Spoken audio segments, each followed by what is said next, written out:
Hey, shalom everyone. This is Amir Tsarfati. I'm finally able to speak to you on video. I just wanted to give you an update on what is going on. And last time I was here on video, I told you Israel is about to strike in Iran, and the moment has arrived in exactly 4 hours ago. Exactly 4 hours ago, Israel began the most daring operation in our history. And the reason is we attacked in Iran, in Tehran, in all across Iran, in waves of attacks that are not over yet, in synchronization between fighter jets, fighters on the ground, drones, refueling planes, reconnaissance planes. This is an operation we've been planning and exercising for many, many years. And it began with the first blow at 2:58 a.m. Now it's 7 a.m. So, it's 4 hours ago. It all started. 2:58, so 3 a.m. basically. The sirens went off all across Israel to let the Israelis know that there is a war. Now, it's not that rockets were launched. We didn't have to run to protected areas because of rocket launch, but we were told basically in the most efficient way, stay tuned, a war just broke out with Iran, and you have to be careful and don't leave the house, stay next to protected areas. So the entire family ran to the bomb shelter, of course, and then we were updated.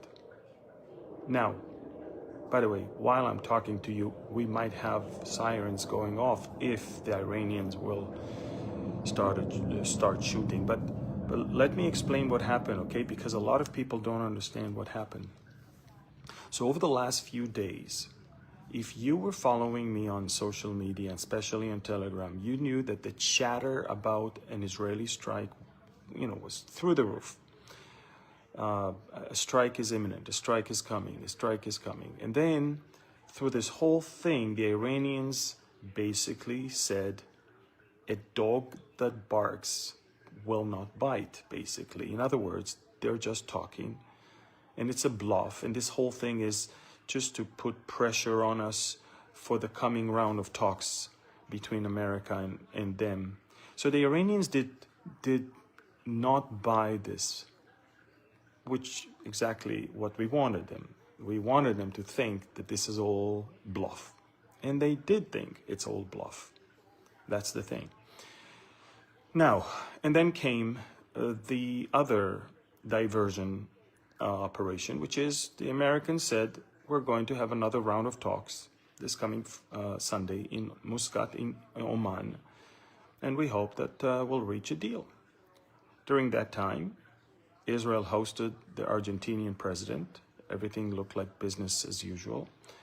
The Prime Minister Netanyahu took him to the Western Wall, and Javier Milei gave a very celebratory speech at the Knesset. Everything was business as usual. And that was yesterday. So the Iranians are now convinced that if anything will ever happen, it cannot happen before Sunday or Monday. And this is why the generals, the commanders, did not find a secure place. They slept in their army bases, but not under the ground or anything.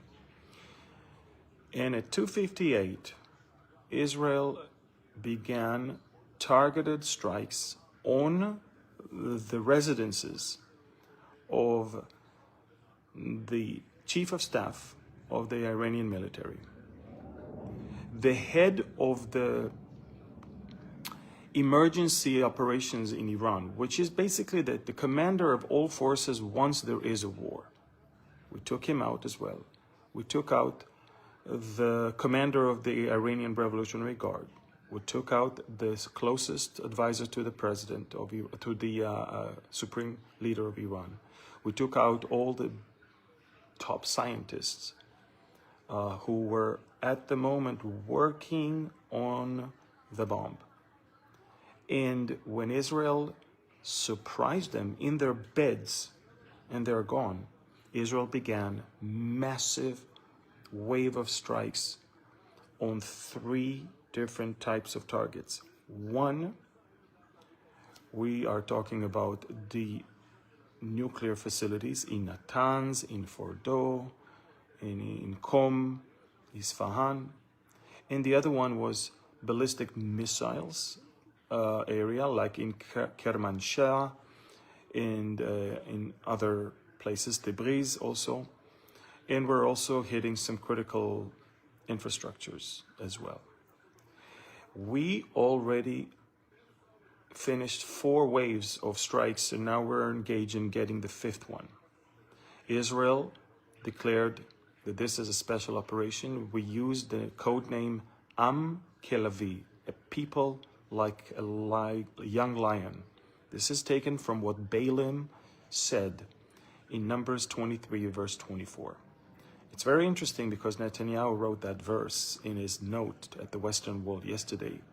No one imagined that's going to be the name of a military operation. And folks, Israel, again, eliminated top commanders, top scientists, close advisors to the supreme leader. And we have damaged critically the Natanz facility. We're now attacking also in Fordo and also in Isfahan. You know, I think yesterday I told you time is, the clock is ticking and these are the main sites we need to strike. Israel is going all in, all in. We are about to cripple the Iranians. Now, the Iranians were shocked. By the way, when I say Iranians, I'm talking about the Islamic Republic. The people are happy, believe it or not. Many people are very happy. And this is their chance maybe to somehow try to topple the regime. We are 4 hours into this operation right now. 4 hours into the operation, and we continue. I don't know if you can hear, but I live next to airbase. Non-stop takeoffs and landings. What we do when dozens of aircrafts are taking off, they fly all the way. They need to refuel on the way back because they don't have enough fuel to fly back. But they also drop all of their ammunition, so they need to fly back, land here, rearm, refuel, and take off again.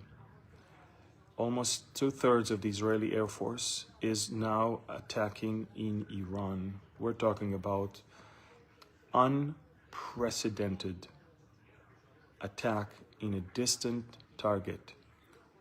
And it will have to continue. And let me explain why. Some of those sites are so deep under the ground that one wave of bunker busters will not be enough. You will penetrate only 1/3 of the depth. You need another one, and you need another one. Sometimes you need 5 different waves to reach the actual facility under the ground.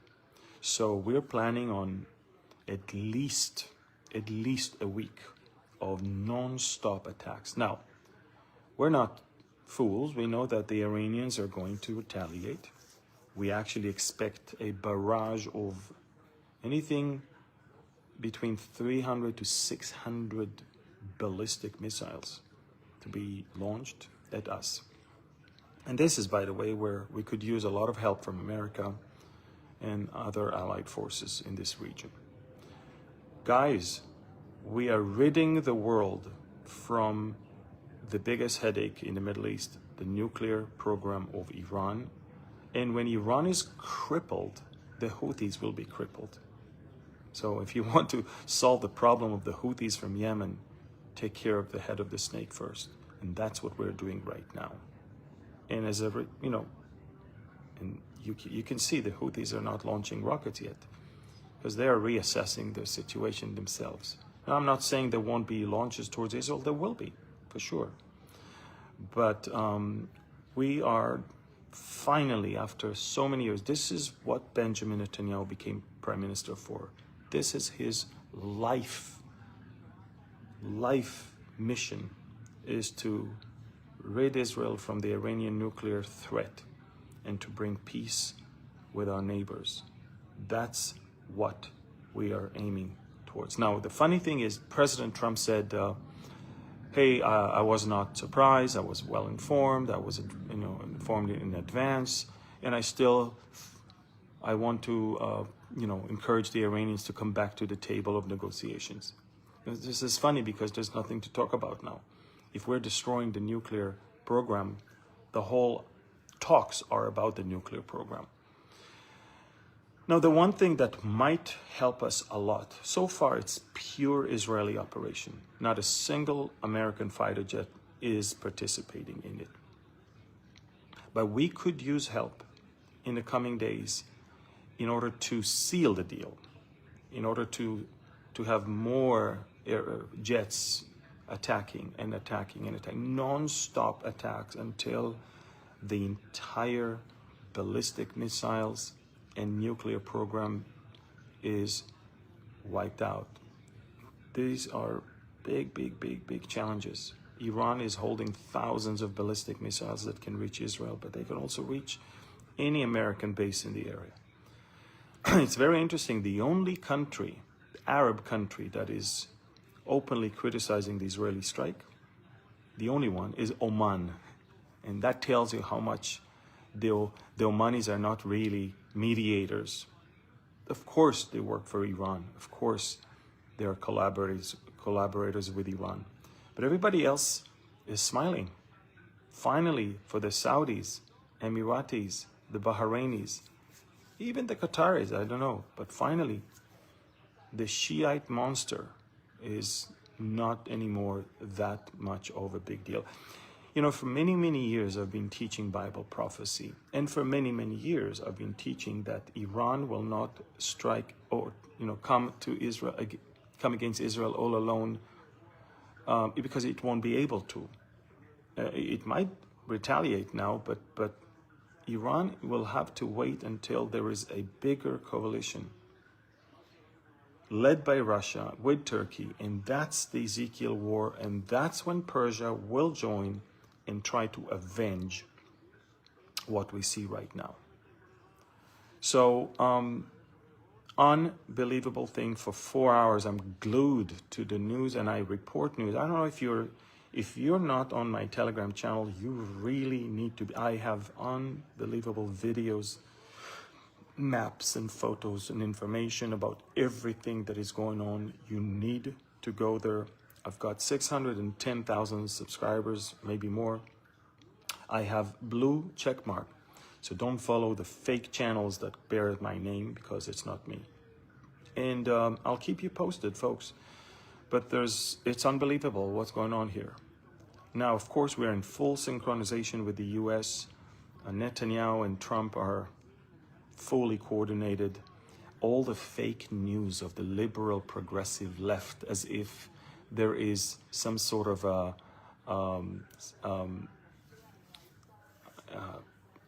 some tension between the two leaders and they're not synchronized, they don't see things the same way. This was all, it's fake. Not only it was fake news, but the Iranians themselves bought that crap.